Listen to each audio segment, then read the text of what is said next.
हे hello guys, मी तुमची police wife Preeti.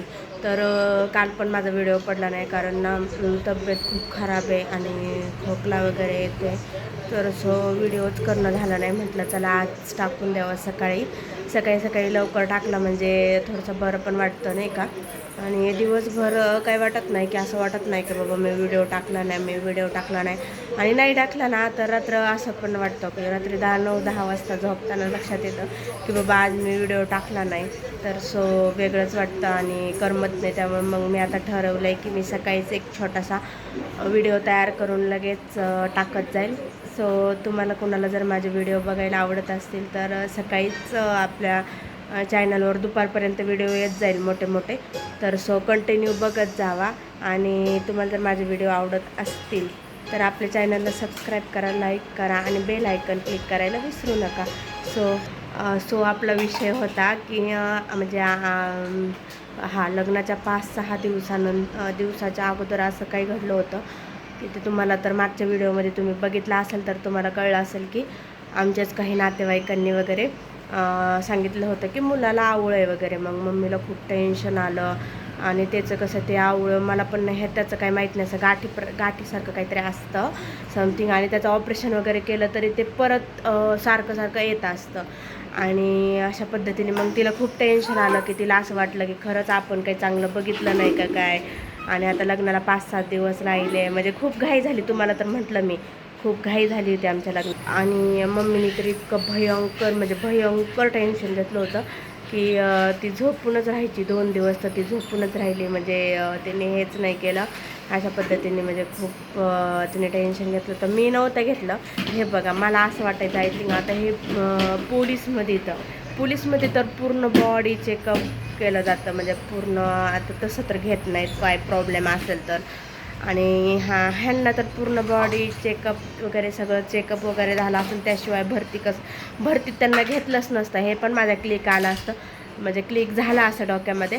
आणि मम्मीला म्हटलं मम्मी हे बघ कुणी काही पण म्हणून माझं वाक्य हे होतं की कुणी काही पण असू का आता काही पण असू म्हणलं लग्नाला आता फक्त 5 ते 6 दिवस राहिलेत. म्हटलं आता काही पण असू येडा जरी म्हटलं ना तो नवरदेव येडा आहे असं जरी म्हटलं ना म्हटलं मी आता करीन तर याच्याशीच लग्न करेन. म्हटलं आता मी म्हणजे मला आता काहीच हे नाही. मग मम्मी अशी म्हणायला लागली की आम्ही थोडे ना काही करायला लागलो म्हणजे असं तसं. मग मी तिला थोडंसं समजून सांगितलं वगैरे नाही का की बाबा पोलीस भरती झालेले आहेत ते पोलीसमध्ये असं कोणाला पण घेतात का ज्याला काही आजार आहेत किंवा ज्यांना काही झालेलं आहे ज्यांचे काही ऑपरेशन झालेले आहेत अशा लोकांना घेतलं जात नाही. त्यांचं पूर्ण बॉडी चेकअप केलं असतं. त्यांना पोलीस भरतीलाच घेतलं नसतं. आणि हे पण मम्मीला एक्सप्लेन केलं. आणि नंतर मग आम्ही थोडंसं कॉलवर पण बोलत होतो तर मी माझ्या मिस्टरांना पण कॉल केला आणि त्यांना त्यावेळेस खूप टेन्शनमध्ये पण होते. मग ते म्हटले का रे काय झालं म्हणजे असं बोलता तर मी स्पीकरवर फोन ठेवला आणि त्यांना म्हटलं का हो म्हटलं तुमच्या मानेच्या मागं काही आवळं बिवळं असं काही आहे का. म्हटलं आमच्या इकडं असं लोकांनी अफवा पसरली की तुमच्या मानेच्या मागं आवळं आहे असं तसं काय बरं का. आणि सियाचे पप्पा हसले मी असं म्हटल्यानंतर आणि म्हणले मला पोलीस भरतीलाच घेतलं नसतं मला पोलीसमध्ये घेतलं असतं का तसं काय असतं तर. म्हटलं ती पण ठीक आहे. म्हणे जाऊ दे मी आता आलोच आहे सुट्ट्या घेऊन म्हणजे लग्नासाठी आलेलेच होते ते सुट्ट्या घेऊन. आणि ते म्हटले मग कोणी म्हणजे ज्याने अफवा पसरली ना तो मला तर माहिती आहे तो माणूस मला तर काय माहीत नाही आता तुमचे काढले तर त्याला बोलून घेऊन ये तुझ्या घरी घेऊन ये म्हटले. त्याला तुमच्या घरी बोलवा मी पण येतो आणि त्याच्यापुढं शर्ट वगैरे काढून बसतो. बघ मग त्याला म्हणावं बघ बाबा मला पण असेल तर सांग काही कुठं आवळं बिवळं आहे मग मला त्याचं ते निदान करायला मला उपचार करून घ्यायला. त्याला म्हणावं ये आणि तुला मी दाखवतो नाही का बघतो तर तुला दाखवतो आणि मला बी काय असेल तर सांग म्हणजे असं त्यांचं असं म्हणणं आलं बरं का. मला खूप हसायला आलं. आणि मग त्यांनी काय केलं पर्सनली मग असं कोणाकडून त्यांच्या मित्राकडून वगैरे एक फोटो काढला मानेचा आणि मला सेंड केला. म्हणजे त्यांना असं वाटत होतं की हिला म्हणजे मला काही वाटत नव्हतं मला माहीत होतं नसेल काही. त्यानंतर नाही का मम्मीला पण मी सांगितलं मम्मीला म्हटलं हे बघ त्यांची मान बघ त्यांनी काहीच नाही असं काही नाही आहे उगा अफवा पसरली हे फक्त नाही का म्हटलं नाही हे कारस्थान आहे म्हटलं लग्न मोडायचं. ह्यांना विचारून काही केलं नाही ह्यांना काही सांगितलं नाही आपण आणि ह्यांना वाटलं आता म्हणजे आमच्याशिवाय ह्याच्या पोरीचं लग्नच होणार नाही, म्हणजे असं म्हणजे माझ्या पप्पांना आहे ना एकदम असं हे समजत होते की ह्याच्याने होणारच नाही मुलीचं लग्न किंवा असं अशा पद्धतीने लोकांचे म्हणजे आमच्याच भावकीतूनच होते ते. तर अशी त्यांची वागणूक होती आणि त्यांना असं वाटत होतं की आमच्याशिवाय हिचं लग्नच होणार नाही असं. आणि सगळं झालं, सगळं ठरलं होतं आणि हे त्यांचं काहीतरी वेगळं काहीतरी मध्ये ना असं खुसपट काढून मोडायचा प्रयत्न करत होते. म्हणजे अशी असते भावकी आणि हेच सांगणं होतं.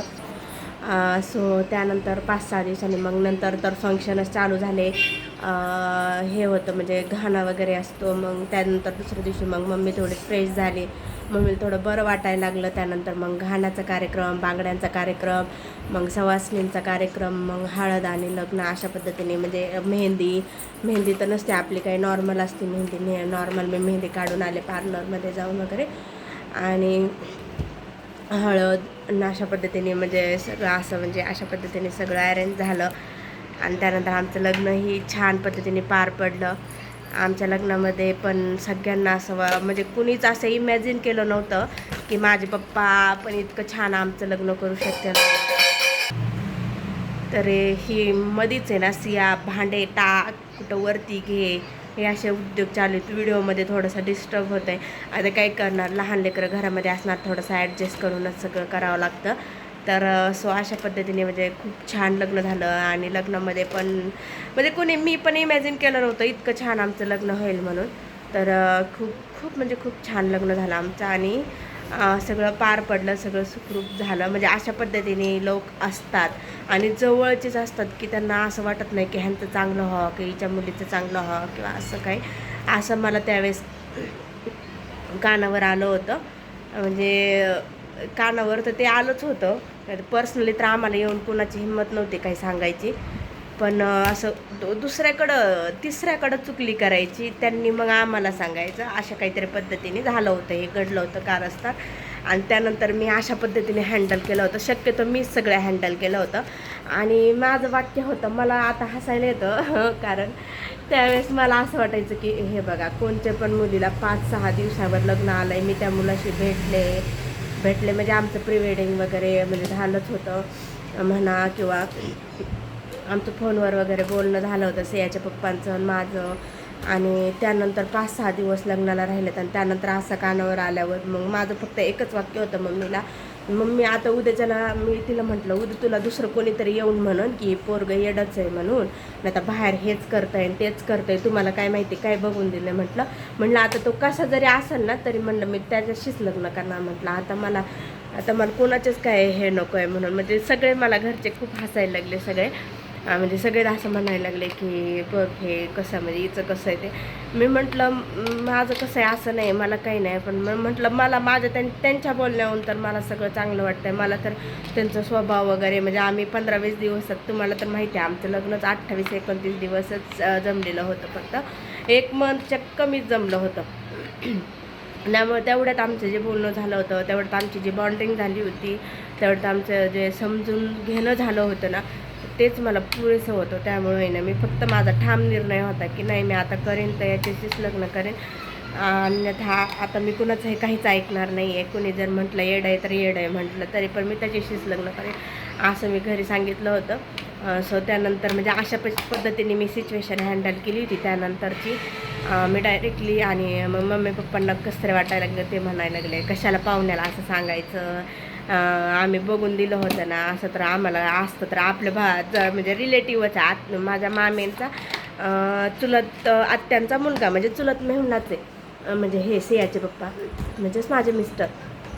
तर सो म्हणले मग असं काय असतं तर मला सांगितलं असतं, असं तसं खूप सारं झालं होतं. पण मी डायरेक्टली विचारलं कारण आम्ही त्यावेळेस बोलत होतो आणि मला काही वाटत नव्हतं. आणि ह्यांनी पण मला इतकं म्हणजे आत्तापर्यंत आहे ना, अजून पण त्यांचं इतकं फ्रीडम आहे मला, असं की असं कधीच नाही मला कोणत्या गोष्टीला असं छोट्या गोष्टी होऊन भांडणार म्हणा किंवा असं आडवं लावणार म्हणा, असं काहीच नाही. तुला जे आवडतं आहे ना तू ते कर, तुला व्हिडिओ बनवायला आवडतात ना तू बनव, फक्त मला घेऊ नको. कारण कसं असतं मी काय करते, चुकून चुकून घेते त्यांचा व्हिडिओ, पण त्यांना नाही आवडत ते शक्यतो. ते म्हणते तुला काय करायचं ते कर, तुला म्हणजे मला असे कोणतेच बंधनं नाही येतं की तुला व्हिडिओ आवडतात ना मग तू कर, तू हे कर. आणि मला असं वाटतं पर्सनली, आता खूप सारे लोक आहेत की त्यांना असं माझे व्हिडिओ वगैरे म्हणजे आमचेच आहेत की आता व्हिडिओ बनवायला लागले, हे लागले ते लागले असं आहे. पण बाबा हिंमत लागती आपली लाईफस्टाईल सगळी दाखवायला, आपलं सगळं स्वतःचं सांगायला आणि सोशल मीडियावर मांडायला आणि बोलता यायला पण हिंमत लागते. तर ती माझ्यामध्ये आहे, आय थिंक मला असं वाटतंय. आणि ते माझ्यामध्ये टॅलेंट आहे म्हणून मी हे शो करते आणि मी दाखवते आणि मी माझे व्हिडिओ पण टाकते. सो अशी होती आमची लग्नापर्यंतची जर्नी.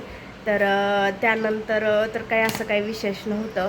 आणि म्हणजे जे डेली रुटीन चालू होतं मग तेच चालू होतं. मग त्यानंतर आमची लाईफ अशी म्हणजे चालू झाली. त्यानंतर म्हणजे असं भरपूर म्हणजे 1-1.5 वर्ष तर मी तिकडंच राहिले माझ्या सासरी. आणि त्यानंतर मग मी इकडं आले नोकरीच्या गावाला. तर सो आता इकडंच आहे. म्हणजे मला बाळ पण सिया झाली तर ते पण इकडंच हे झालं. तिथं डिलिव्हरीसाठी तिकडे गेले होते मी माहेराला 2-3 महिने. सो तिकडं राहिल्यानंतर परत कंटिन्युअस इकडंच आहे मी आता. म्हणजे येणं जाणं होतं सणाला वगैरे.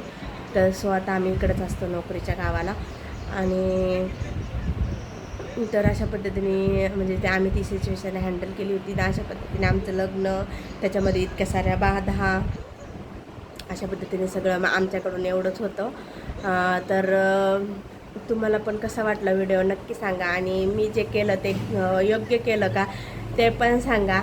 आणि तुम्हाला व्हिडिओ जर आवडला असेल तर लाईक शेअर करायला विसरू नका. बाय.